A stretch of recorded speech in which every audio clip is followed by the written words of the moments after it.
Okay, today we are going to see fault attacks on crypto systems. Previously, we had seen a side channel topic. It is called power analysis. So what you have done in power analysis is that you measured the power characteristics of the crypto system, and from there we were trying to identify the secret keys. So similar to that, what we will be doing here is we are analyzing the characteristics of a crypto system in the presence of a fault. Basically, you are observing a faulty behavior of the crypto system, and from there we are trying to identify the key, and that is what fault attack is all about. So in this lecture, I'm going to teach you the basics of fault attacks, and then see how fault attacks works with respect to RSA, and then I will teach you how to prevent or detect fault attacks on AES. Basically, I will describe one attack as well as one defense technique, but what I'm expecting you to learn is the general philosophy of attacks and defense, and you can extend the same set of attacks and defenses to other crypto systems as well. So I would like to acknowledge Professor Ramesh Curry at NYU for sharing the slides with me. Okay, so let's take a simple example and see what fault attack is all about. So assume that you have a cryptographic algorithm where the last step of the cryptographic algorithm is A XOR with key, and you get the output Y, and the output Y you can observe it. So I'm going to write observable. So you don't know A is unknown, and the key is unknown as well, and that is what you are trying to identify. So what we will be doing is we will be injecting a fault in A, and from there we are so we are going to inject a fault in A, and from there we are going to see how it affects the value of Y, and since we can observe the value of Y, we can see from the faulty value of Y, we can infer what the value of A is, and from there we will be identifying what the key is. Okay, so let's see in detail what's happening here. So suppose you inject a fault in A, that is, you are injecting a very specific type of fault such that it causes a 0 to 1 bit change in A. So previously you don't know the value of A, but what you're going to do is you are introducing a type of fault into the chip such that whatever the value of A it is, if it is 0, it is going to change it to 1. If it is 1, it is not going to touch the value of A. Okay, so let's say the faulty value of A is called A prime, and when you XOR with the key, you get Y prime. Of course, the value of the key remains the constant for both the faulty experiment as well as the fault free experiment. The value of the key remains the same because that is what we are trying to identify. And so now what you do is if you are XORing both these operations, so you have A XORed with key XORed with A prime XORed with key, which is nothing but Y XORed with Y prime. You get key get cancelled because it's an XOR operation. If you are XORing the same values, it becomes 0 because the value remains the same. Now you end up with A XOR A prime equals to Y XOR Y prime. Okay, so now let's see what happens. Of course, the attacker, he doesn't know the value of A, he doesn't know the value of A prime, but what he knows is that if A was 0 and he introduced a fault, now A prime has become 1 because of the fault. So now let's look into the truth table. So this is the possible values of A, possible values of the key, and here you have Y.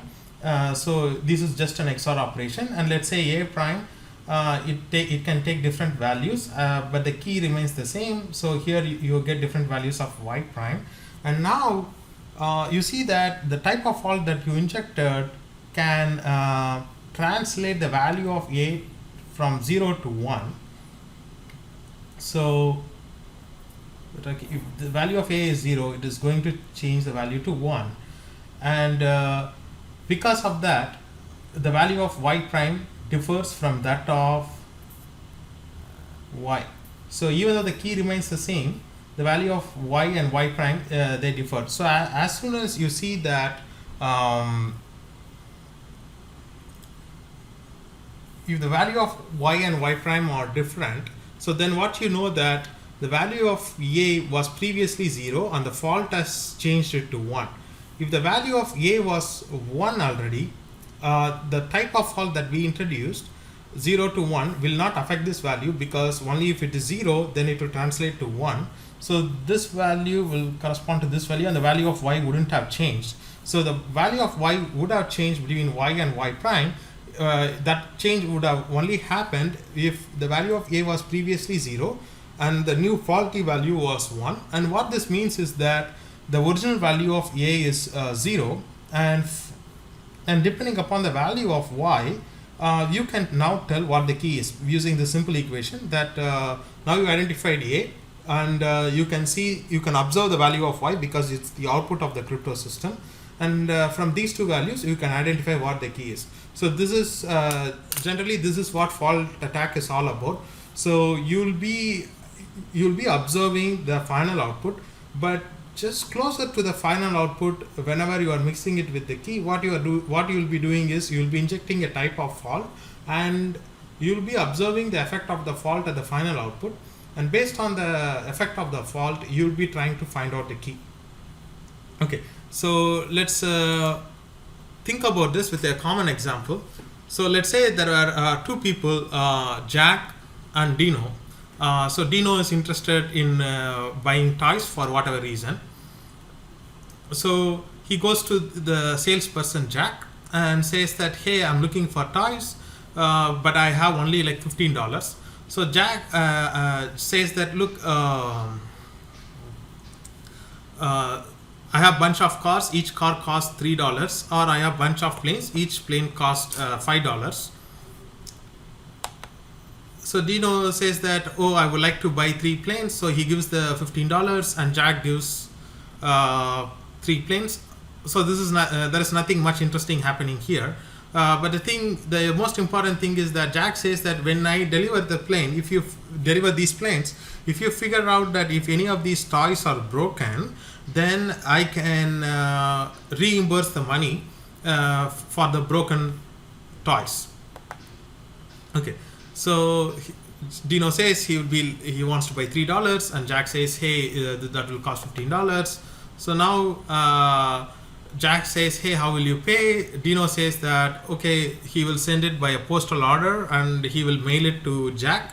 So think about it. These are things happening before online transactions, where people pick up phones. There will be the buyer and the seller on each end of the phone, and they usually the transaction happens over a check. So PO is a postal order and DHL is a courier service. Think of it like a FedEx. So now what happens is that you have a curious postman. So he is not malicious. Think about it like he's just curious about what toys Dino buy. So the postman, he knows that okay, Dino is making a postal order for $15. So therefore he would have bought either 5 cars where each car costed $3, or he would have bought 3 planes where each plane cost $5. But he doesn't know which one, whether it is 5 cars or 3 planes. So that is what the curious postman wants to figure out. So so Jack, the seller, he puts 3 planes into the box. He covers into this package and gives to this postman. And the postman, he's curious. So what he does is he kicks this box, and he kicks this in a very specific way that he breaks only one toy. Whether it is 3 planes or 5 cars, only one toy gets broken. And then he gives this box with the broken toy to Dino, and Dino opens the box, and to his surprise, one of the toys was broken. So he picks up the phone and calls Jack and says, like, "Hey, buddy, I got like one of the toys was broken. One of the toys was broken. So can you please send me back the money?" Okay. So of course, Jack, what he will do is he will send a postal order or a check. He will issue a check for that one broken toy. Or the other thing Dino can do is like, "Hey, I got one of the toys broken, so I won't pay for the toy. I will only pay for the toys that were not broken." So he will be issuing the check, and based on the value on the check, the postman can actually figure out whether he bought cars or planes. So for example, if Dino bought cars, one of the cars was broken, and therefore he will be issuing only $12 to Jack, and the postman can see, oh, this is $12, therefore he bought only cars, because you get to see only the final amount on the check. You don't get to see 4 times 3 or anything on the check. Okay. And the next thing is, if the postman sees that, hey, the check value is only $10, that has happened because one of the planes was broken, and therefore Dino is buying only 2 planes that cost $10. So if Dino is issuing a check for only $10, the postman knows that what he bought was a plane. Okay. So what you learned is that even though you don't know the secret, but by damaging it and observing faulty behavior, you can try to find out what the secrets are. And in fact, this is like one of the most famous attacks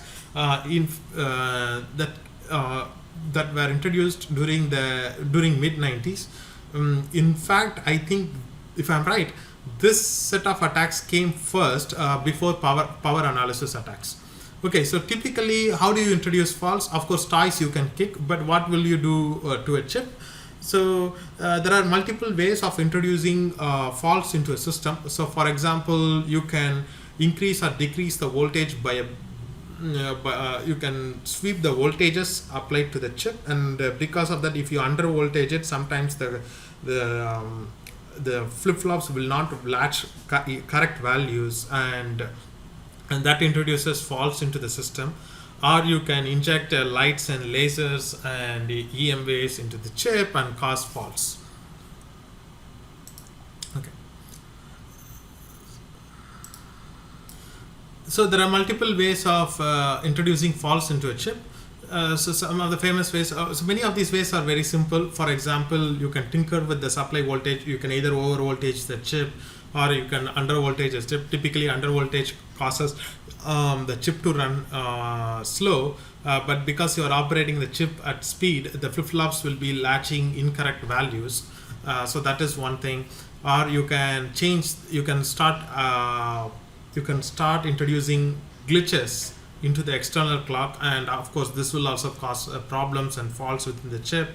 The other thing is, if you increase the temperature, so every chip, when you buy the chip, it comes with a rating for the temperature. So you can what they do is they guarantee the operation of the temperature if the temperature is within that range. But if it goes outside the range, then the manufacturers does not guarantee the operational behavior of the chip, but you can increase the temperature of the chip and introduce into the fault. So you can also introduce faults into the system by applying white light, which is regular light, laser lights, or X-rays, ion beams, as well as EM waves. Basically, what these things will do is, once you apply the light to a specific part of the chip, they introduce more energy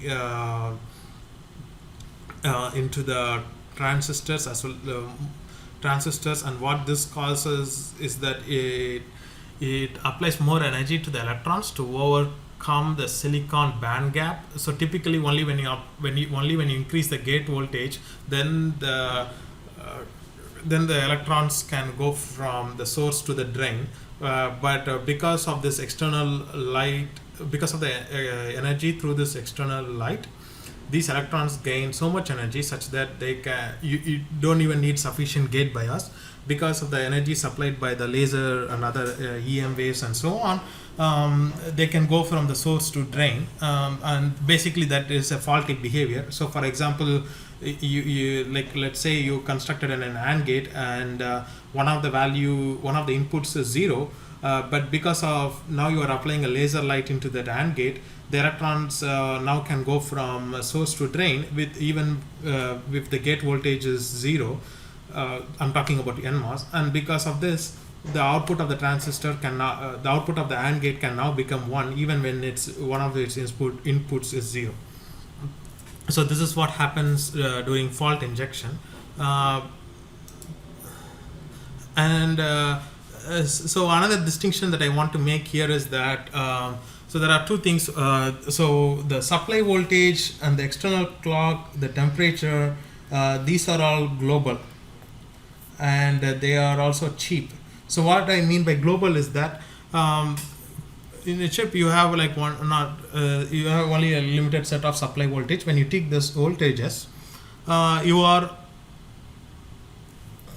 are messing up with the characteristics of the entire chip, and the same can be said for external clock and temperature of the chip. So you are messing up with the global behavior of the chip, but these things are very cheap to do.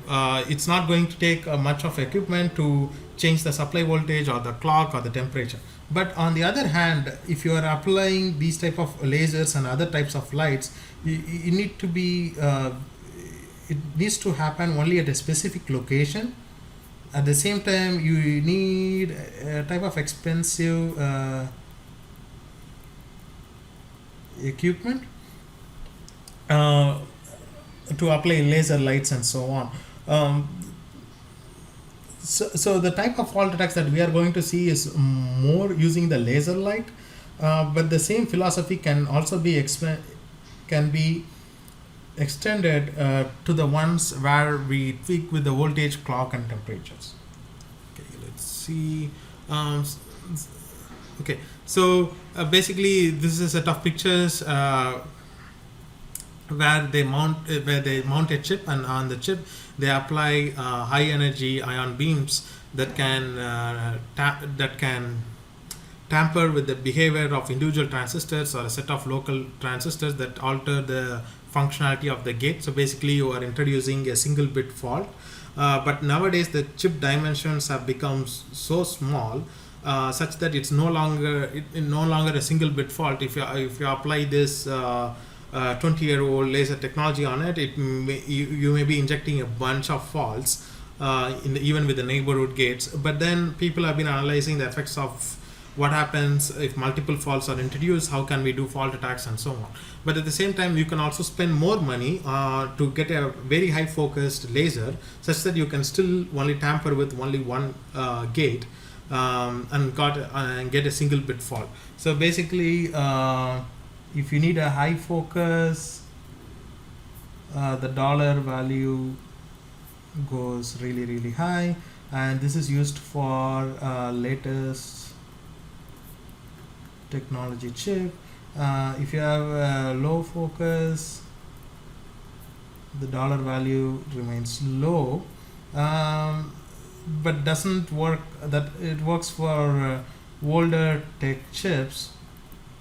If you take the low focus laser beam applied to the latest ones, then what happens is that you cause multi-bit faults, and that is okay because there are lots of new techniques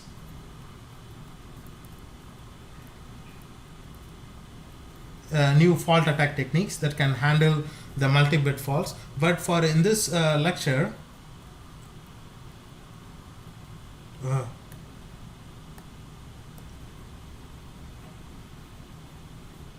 okay, so in this lecture we focus only on single bit faults. Okay.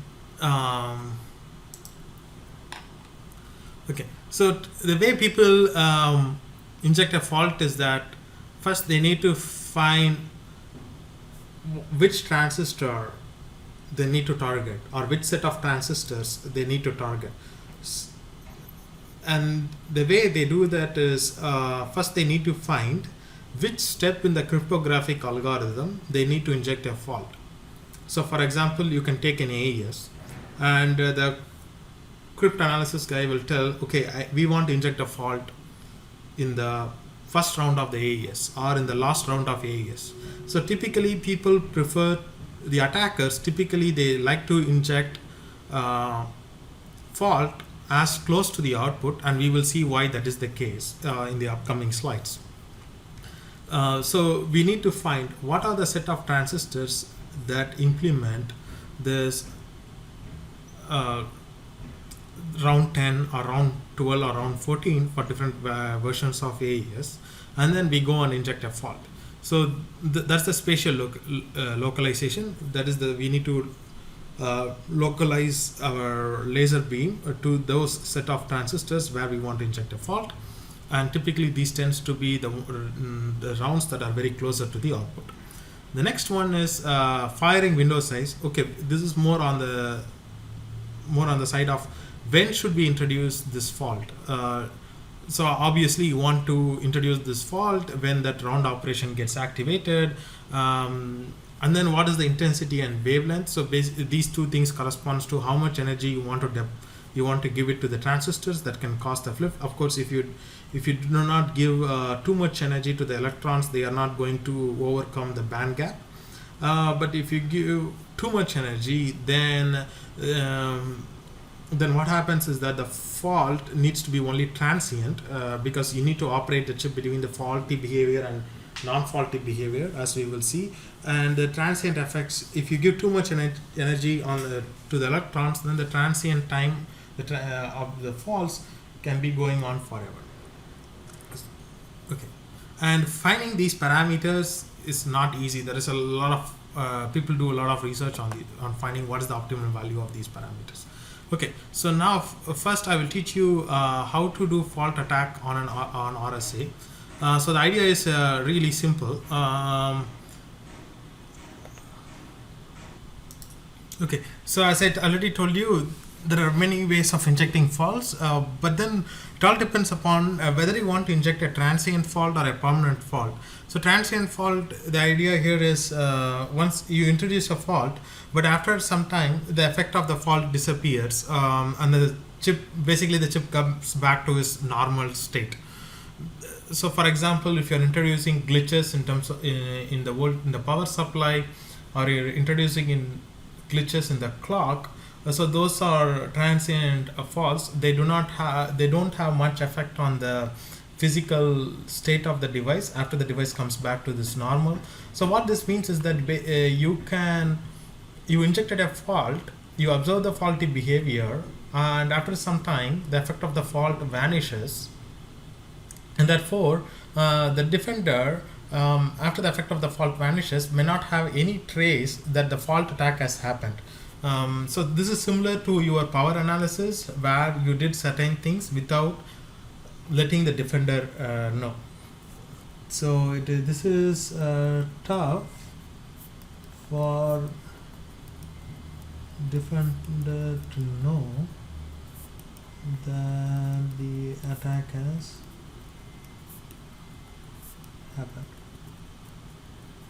Okay, whereas if you take permanent faults, the effect of the fault is always going to be there. The device is never going to come back to its fault-free state, and these type of faults are basically where you damage the chip physically through physical attacks, or you injected a very high energy laser such that you created either a short circuit or an open circuit, and things are physically damaged, and the chip never comes back to its original state. So what this also means is that here the defender can easily find that the attack has happened, right?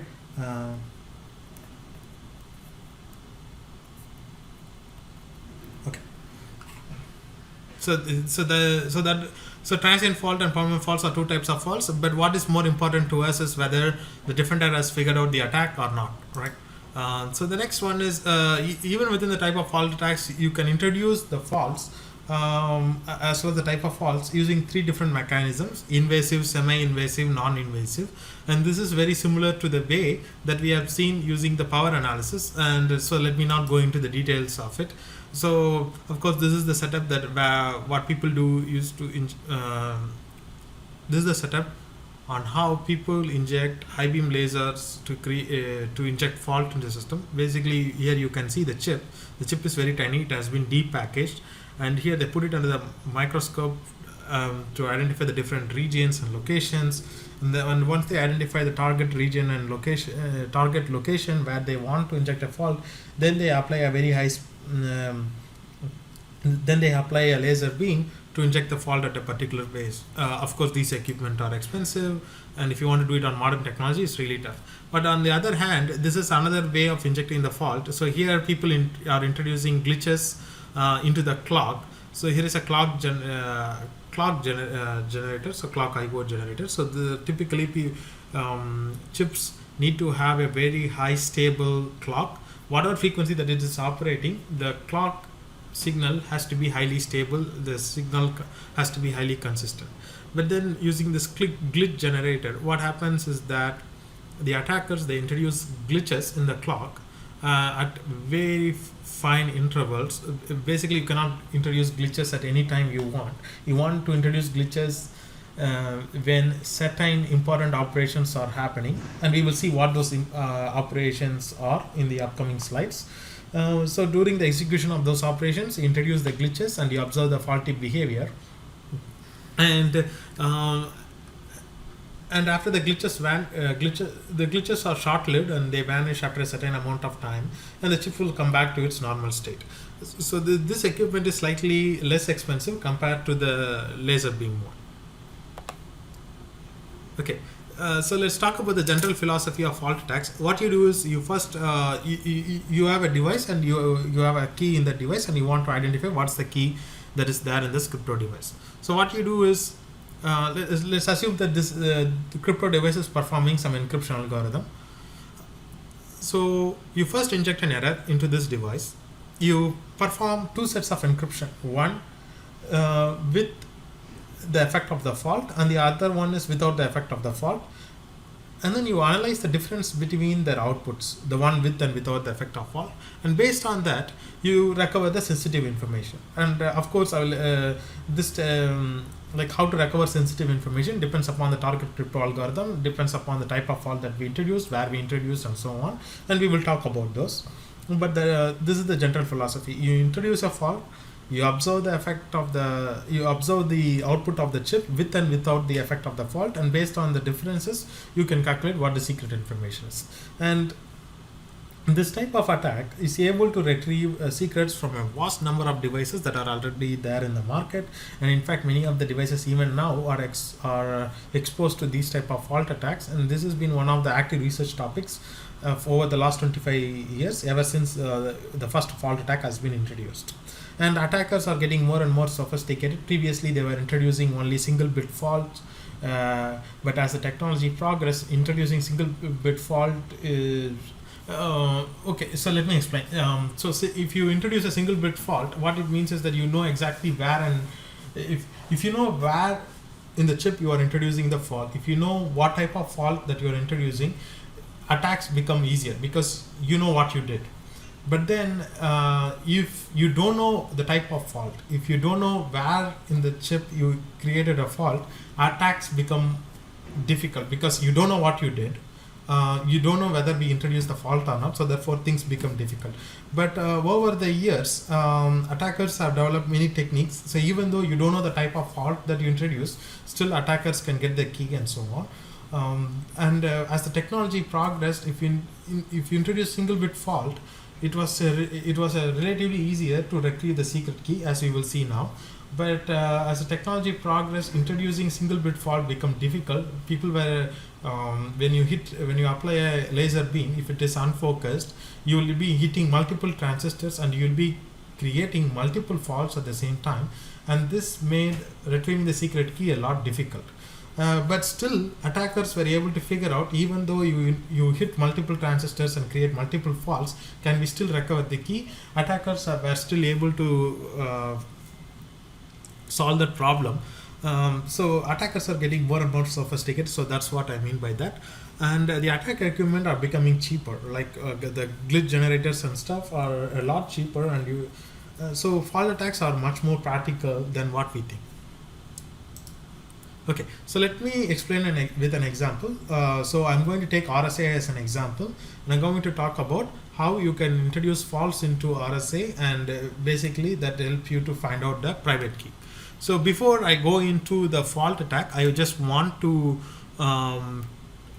bring in the interesting aspects of RSA that are more relevant to fault attack. So we all know about RSA. So you pick two prime numbers, you multiply the two prime numbers, that is your n, and then you also calculate phi of n, and you calculated E and D, and you know that what are the public parameters and what is the private parameter.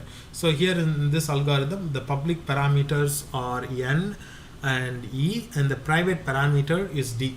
I'm quickly going over this because we have done a detailed lecture of RSA, so I'm not going to explain each and every step. So this is just a quick refresher. I'm using the same example as the one in those slides. So if you're interested, please watch the video on RSA, and that would be a lot easier. Okay, so so we know how people perform encryption. So if I want to send a particular message, they take the message X, rise it to the public parameter E mod n, and that will give you the cipher text. On the receiver side, you take your private parameter, that is D, you take the cipher text, rise it to the private parameter D mod n, and you get your plain text back. Okay. And one of the important things that we talked about is this Chinese remainder theorem that helps us to perform operations a lot faster. Particularly, it helps us to perform the log exponentiation a lot faster. So I'm not going to explain the CRT again, but I will quickly go over where CRT is used. Remember, this is the same example that we had seen while talking about RSA. Think about like where we have been using the Chinese remainder theorem. Particularly, we used during the decryption process. That is, we got the cipher text and we rise it to the power D, which is the private parameter, and you have mod PQ. And using the CRT, what we did is we were able, instead of doing with our PQ, we were separating it to CD mod P and CD mod Q, and we want to find what is the X that satisfies these two equations simultaneously. So here C is the cipher text and D is your private parameter, and P and Q are those two prime numbers that you picked that no one knows about. So 15 103 raised to the power of 103, and here you have 15 raised to the power of 103, but the modulo values are different. And then this get reduced to 9 mod 11, and then X and then this get reduced to 11 mod 13. And now you are applying Chinese remainder theorem, where you are trying to find the value of X that can satisfy both these equations simultaneously. And the value of X that we figured out is 141. Okay, so what's happening here is that you have 13, which is basically the value of Q. You multiply it by with some parameter, and then you have 11, you multiply it with P, and then you have mod n. And once you solve this equation, you get your plain text back. Okay, in this particular example, the value of B is 10 and the value of A is 1. So the Chinese remainder theorem helps you to find the value of A and B, right? So that is what's happening here, and you get your plain text back. Okay. The other thing that I also want you to notice is that n equals to P times Q. So P and Q are those two prime numbers. They are going to refer this as signature. So don't get confused. Remember that when we were trying to hash documents using RSA, we call that output as a signature. So that is the lingo that they are using. So the idea here is this. You come. So let's talk about the correct signature first. So you want to compute the signature or the plain text. So you know the value of P, you know the value of Q, because you have those private parameters. And using Chinese remainder theorem, you find the value of A and B, and of course you do mod n. You get yes. Right? So this is what your correct signature is. And now let's say I introduced a fault, a 1-bit fault that affects only this SQ. That is, let's say the P and Q, they are stored in some type of register or a memory. And let's say I introduced a 1-bit fault here. So instead of Q, it's going to be Q error. Okay, I introduced a 1-bit fault. Okay, so now I apply the same ciphertext, and now I want to compute the same signature. So now, since I did, it will be A times SP. Since I did not introduce any fault on SP, the value remains. This value remains the same, and B also remains the same. But instead of Q, it will be XQ error, because that is the value that I corrupted using a 1-bit fault. And now let me call this signature as S error. So now mathematically, if I calculate the difference, 2 minus 1, what happens? That is, I'm going to calculate the difference delta, which is S minus S error. So which is basic math. So A times SP plus B times SQ minus A times SP plus B times S square error. Mod n is missing here, but you can put it. But if you do the math, this term and this term gets cancelled, and what you will be ending up with B times SQ minus S error Q mod n. So this is your delta. Okay, and if you did not introduce any error, of course delta is going to be 0.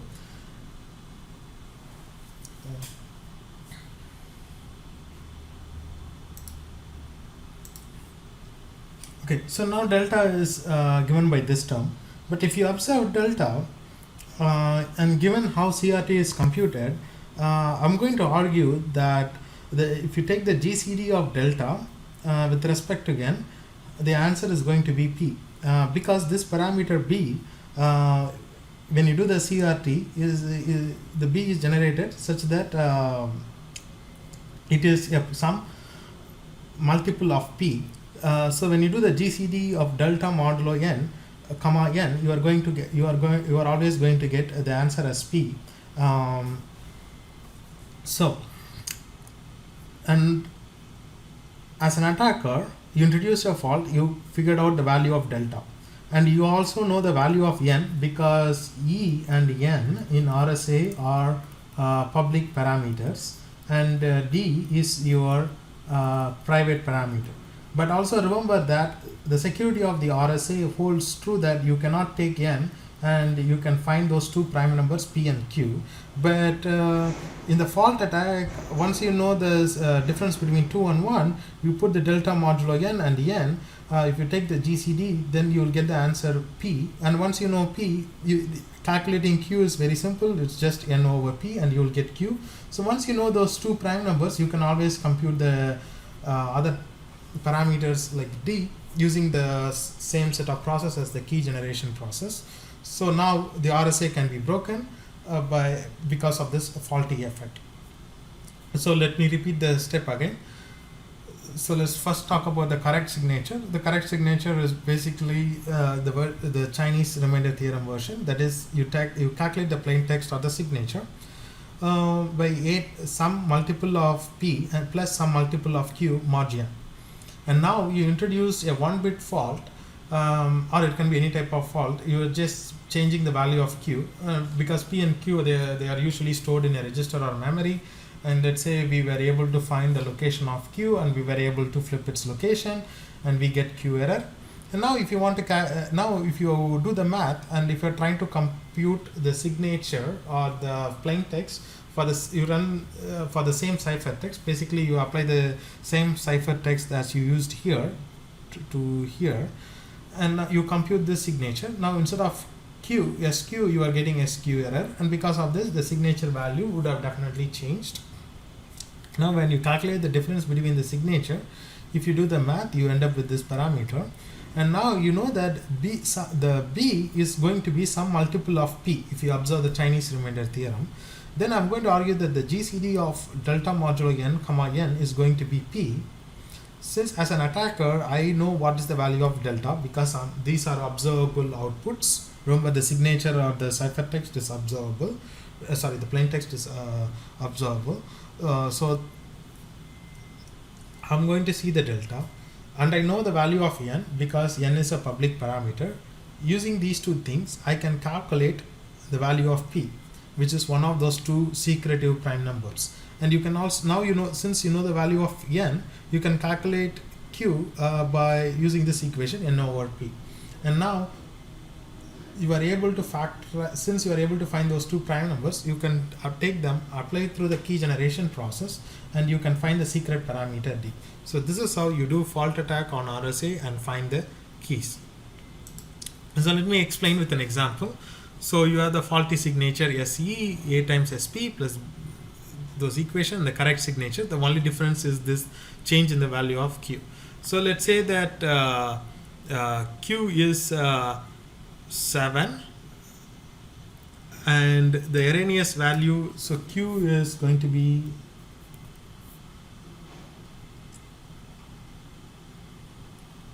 not 7, it's going to be 13, and P is going to be 11. So I picked those parameters, and then the message that was so then you introduce a fault, and this fault changed the value of SEQ from 11 to 12. Okay, and then you calculate this. You calculate the difference in the signatures. So you put it through the equation, and you get the value. Okay, so let's say that you are now computing the effect of SQ. That is the one without any error.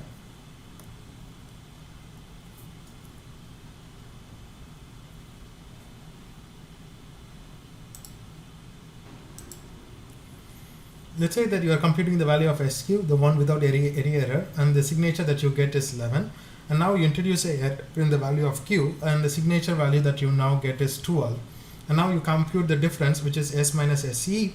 So which is basically B times SQ minus SE. So if you substitute in this equation, and the value of B is 11 times 6, and then the difference is 11 and minus 12, so you get minus 66 mod 143, which is equal to 77 mod 143 in the modulo world. And now when you compute the GCD of 77 and the value of n, which is 143, you are going to end up with 11, which is basically the value of P that you started with, which is 11. And then since you now know n is 143, now you can calculate the value of Q, which is nothing but 143 over 11, which is just Q. So that is how, using fault attack, you get the values of P and Q. And once you know the value of P and Q, you can always compute the value of E. Okay, so this is how fault attacks works, and fault attacks have been traditionally used to break RSA, AES, DS, and many crypto systems for that matter. Even people are looking into fault attacks on latest post-quantum based crypto schemes. And fault attacks need not happen only at the hardware. In fact, you can also do fault attacks on the software. But at the same time, you can implement many different countermeasures against fault attacks. For example, at the software level, you can have very good schemes. You can repeat the same computation process twice, and you assume that the attacker was able to corrupt only one of the encryption or decryption process. And when you run it twice, you can see the difference in the output. And if there is a difference, so let's say you run the same encryption operation twice, and for whatever reason the attacker is able to inject a operation on encryption operation 1 and not on the 2. So you calculate the output. So this leads to ciphertext 1, this leads to ciphertext 2. Ideally, if there is no fault, C1 should be equal to 2, but because of the effect of fault, C1 will not be equal to 2, and therefore you can use this to say fault attack detected. So this is how execution. So you can repeat the algorithm, or the other way you can do this is you can do this is you take the plain text, you run it through the encryption, you get your ciphertext. So let's say the attacker attacks this with a fault attack, and then what you do is you run it through the decryption process. You get P1, you get another plain text P2. Now you see whether P1 is equal to P2. If there is no fault, then P1 will be equal to P2. But if there is a fault attack, P1 will not be equal to P2, and you can claim that the fault attack has been detected. But on the downside, the problem with these schemes is that these schemes work as long as the attacker affects only one of these processes. If you are a cleverful attacker, if you introduce the same type of fault even here, or if you introduce an equivalent fault here, then these schemes can be easily bypassed. The other one is you can calculate checksums on the data analyzer. So for example, along with P, you calculate its parity P, and along with the ciphertext, you calculate, you walk through the encryption process. So in the ciphertext, you calculate, you see how the parity of the plaintext translates to the parity of the ciphertext. If the parity is retained, then you know that the encryption process happens smoothly without the effect of any fault. But if the parity is not retained, then you know that something went wrong. And I will tell you how to calculate parities for AES and other algorithms. So the parity calculation is one of the commonly used methodologies to figure out the effect of fault. So this is very similar to your error correction schemes, error detection schemes that you have studied in the communication theory. But here in this crypto systems, there is a slight tweak that we need to make there is a slight tweak that we need to do to make those parity schemes available here. And the other one is randomized execution, where similar to power analysis, what you do is you introduce dummy operations, you randomize the operations and so on, so that the attacker may miss the step where he wants to introduce the fault. Remember that the fault attack works when you introduce the effect of fault at a specific place at a specific time. So for example, in the previous case, the effect of the fault has to happen only on the value of Q, not on any other value. If you hit it at the wrong place, then things may go wrong, completely wrong. So that is why defenders, they randomize the execution process so that the attacker, he or she may not know where to inject the fault exactly, and therefore the erroneous computation will not be useful to them. So I'm going to take one. So this is the hardware based redundancy, where you take the same data, you run it through the same encryption process or the same decryption process, and you compare the output, and based on that you say whether the fault has been detected or not. But the problem here is that you assume that the fault affects only one of the blocks and not two blocks. If the fault affects both these blocks, then these schemes will not work. So I'm going to tell you about the parity generation process using AES as an example. And the reason why I picked AES in this case is because we all know AES through our lab 1 experiments. So you know these things better. So the idea is you take the plain text, you first XOR with the key, and then you walk through many different rounds. For example, this is a 128-bit plain text, so you go for 10-bit rounds, and in each round you have 4 operations. You have the SBOX, shift row, mix column, and key XOR, whereas in the final round you don't have the mix column operations, and then you get the ciphertext. And then for the decryption process you go the opposite way. And I'm not going to explain AES into detail because we have seen this many times, but more importantly, for the sake of detecting fault attack, I want to introduce the parity generation process. So here it's a parity based concurrent. CED stands for concurrent error detection for AES round. So why concurrent? It's error detection, we can understand that if things go wrong in the AES operation, we are going to detect it. So that is what error detection means. And why it is called concurrent is because this scheme concurrently happens as and when the AES encryption process happens, and you can detect this process immediately. So that is why it is called concurrent error detection schemes. So there are other schemes where people do this in offline and things like that. But CED is mostly used in modern, is widely popular. So that is why I'm going to explain this scheme. So the idea here is this process. Forget about crypto system for a minute. If you have any type of communication, the way you have it is you have data that you want to transfer from the sender to the receiver. So along with the data, what you typically do is you pad some bits, usually they are called parity bits, and then on the receiver side, we will get the data, and then we compute our own parity, and we see if this parity equals to the parity that we received or not, and based on that we know whether there is a fault or not. And of course there are many advanced schemes like CRC and encoding and all those things that helps us to detect as many faults as possible, and also to correct as many errors in the communication process as possible. So it's the same philosophy here. That is, I'm going to take a plain text and I'm going to calculate its parity, and I know how AES is going to manipulate the plain text. That is going to go over these 10 different rounds, and in each of these 10 different rounds you have S box, shift row, mix column, key, XOR, and each of them is going to affect this plain text. And if somehow, if I can figure out how AES affects the parity of the plain text, I can figure out what the parity of the cipher text should be. And then once I get the cipher text out of the AES operation, I will calculate its parity, and then I will take the parity that I computed originally, and I will see whether this one matches with this or not. If it matches, I know that the AES operation has happened without any fault, but if it doesn't match, then I know that something went wrong. Okay, so we are going to see how each step in the AES operation, how does it affect the parity of the plain text, and by walking through the process we can expect the cipher text to have a certain parity, and if your resultant cipher text does not have that parity, then we know that things went wrong.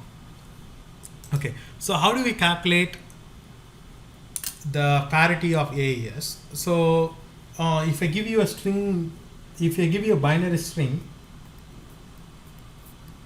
and if I ask you to calculate the parity, here it is 1, assume that we are applying odd parity. Basically you count the number of ones. If it is odd, you say it is 1. If it is even, it's going to say it is 0. So now we know that how to compute the parity of plain text. So now what I'm going to do is I'm going to say how each and every operation of AES, how does it manipulate the parity of the plain text, and then once we figure out how it manipulates the parity of XOR, how does the parity of this string here, how does it look like, and then we go to the S box and so on.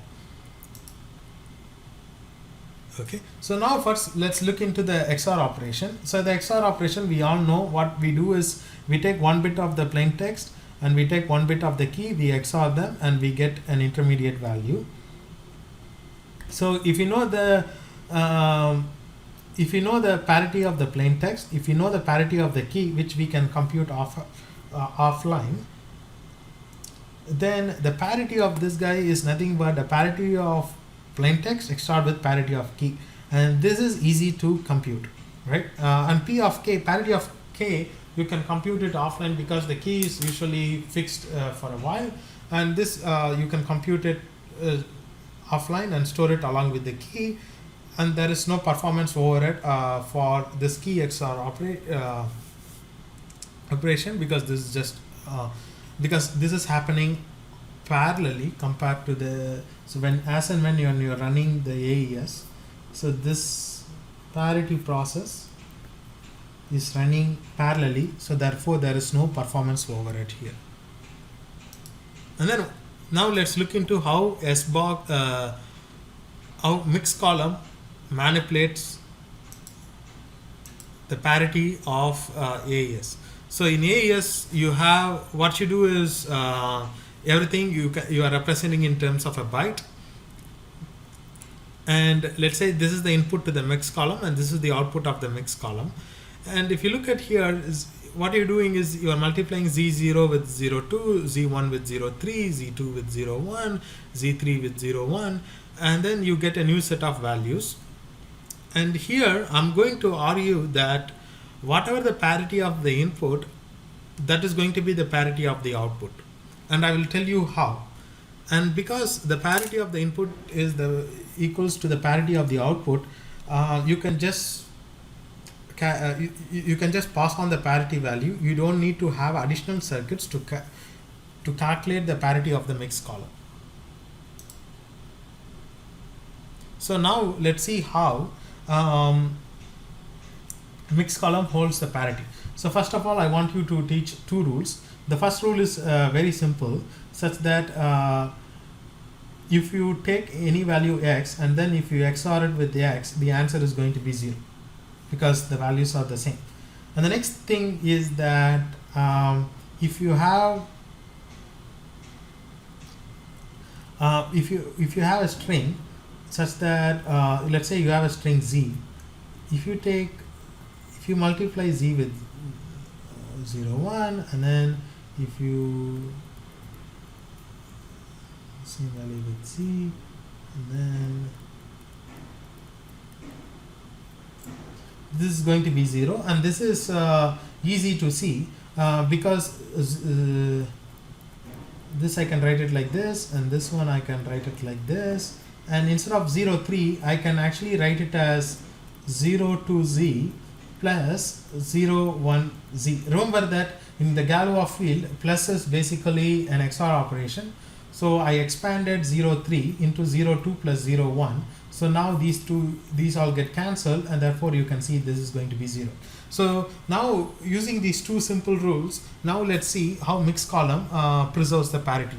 So in the previous slide, I have U0, which I can write it as 02 times 0 Z0, 03 times Z1, 01 times Z2, 01 times Z3, and similarly I can expand U0, U1, U2 and U3. So here I have the expanded equations of these four items, U0 through U3. Now when I calculate the parity of U0, U1, U2, U3, I can write it like parity of U0 XOR with parity of U1, XOR with parity of U2, XOR with parity of U3. This is nothing but U0 XOR with U1, XOR with U2, XOR with U3, which is nothing but all these 16 terms XOR with each other. And when you evaluate, it ends up, things get cancelled easily, and you will be ending up with 0, 1, parity of Z0, 0, 1, sorry, parity of Z0, XOR with Z1, XOR with Z2, XOR with Z3, which you can write it as parity of C0, XOR with parity of Z1, parity of Z2, XOR with parity of Z3. So therefore, the parity of U0, U1, U2, U3, all these strings concatenated with each other is nothing but the parity of the input strings. So this is how mixed column preserves the parity. So now we dealt with key XOR, we dealt with mixed column. The next one is shift rows. Shift rows, they do not, if you look at the shift row operation, what is happening here is you are just rotating things, and a rotation operation will not change the number of ones or the number of zeros. So therefore the shift row operation always holds the same parity. So you have mixed column where you don't need to do anything. The parity of the input becomes the parity of the output. Now you have shift rows, again you don't need to do anything because rotation operation always holds the parity. Again here the parity of the input becomes the parity of the output. The last troublesome detail is this S box. So where you give the input and then you get the output, but then there is no parity relation between input and output. Things aren't, life is not that easy here. But what you can do is you can dedicate an extra bit to store the parity bits of the Xbox entries. So for example, 1, 1, the parity bit is 0 because we are talking about our parity, and then 0 1, the parity is can be 1, and so on. So you dedicated an you dedicate sorry you have a dedicated row for the parity. So along with the output, whenever you are getting an input and applying an output, along with the output you also transfer its parity value. And why if this is very attractive for SBox is for FPGAs is because the authors of this technique figured out that the FPGAs have this extra have this 9-bit lookup table. So SBox is basically 8 bits. So whereas the hardware has an extra set of bits where they can use that as a to store the parity, and that's what the authors would have realized, and I will explain it later.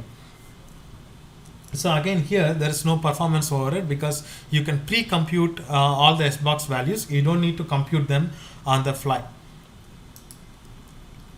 You just need to retrieve those values. So again, if you look at the individual round operation, you get the plain text from which you can calculate the parity, and you know that SBox, it modifies the parity, but you can retrieve those values from the individual SBoxes. And you know that shift rows is not going to change parity.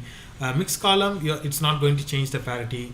Whereas key XOR, whatever the parity that you get here, you just need to XOR with the parity of the key, and you'll be fine. And if you do this for every round, finally you get the parity of the ciphertext. So this here on the left hand side, you take the original plain text, you walk through the regular AES operation, you get the ciphertext, and then for this ciphertext you can compute its own parity, and then what you'll be doing is you'll be checking whether this parity is equal to the parity that you calculated using this box. And if the values match, then you, with a very high probability, then you will say that yeah, the fault there is no fault. But if the values do not match, then you know that there was something when happened in the AES or in the parity. You don't know which one, but something bad happened. So therefore, you can inform the user to take appropriate actions. But then again, just like let me also tell you what is the limitation of this technique. Just like with any parity, you can detect only so many number of errors. For example, if you have a single bit parity, you cannot detect if there are 2 errors, right? So similar to this, similarly here, if you introduce faults at appropriate locations, you can bypass this type of CED techniques. But then you can also strengthen the defense by calculating more parities. And that will also, what it also means for the attacker is now he has to introduce more number of faults. So therefore you are increasing the effort of the attacker. So the authors implemented this on a Xilinx platform. So parity generation, it is very is easy to implement. All you need to do is build an XOR tree. So you have a 128 bit string. So you just compute the parity, which is basically an XOR, and then you compute so this XOR. So you have a bunch of these XORs, and then you compute their XOR, and finally, so this will be your parity bit, right? So again, you have like 128 of this, so you will have many you have a big XOR tree. And the next one is, we know that XORing with the parity of the key is basically bunch of XOR gates, and that is also simple. And the only thing is we have to have the only thing is that the SBox needs to be equipped with a separate parity bit. But luckily, for the FPGAs that these authors played with, the smallest RAM is already 9 bits. So when you have a RAM to store the contents of the SBox occupies only the 8-bit. So now you have an extra space. So the author said, let's use that extra space for the parity bit. So this 9th bit comes for free, and it does not take much hardware resource. So this is how they were able to come up with a low latency parity based concurrent error detection technique to identify fault attacks. And the performance and area of overhead is very small. And the key thing is that like even though AES looks complex, if you walk through the math, the shift rows and mixed columns, they do not change the parity. And the parity of key XOR is very simple, and only the S box needs modifies the parity. But if you look at the FPGA architectures, they had this extra bit, extra space where they can put the parity bit of the S box. So if you look at this, they stitched multiple benefits across the FPGA architectures, across the math, where they figured out shift rows and mixed columns do not need parities. So they were able to come up with a concise, useful scheme to detect fault attacks on AES. So this completes fault attacks. And I also posted a lab, so please go over the lab where you will be doing fault attacks and let me know how that goes.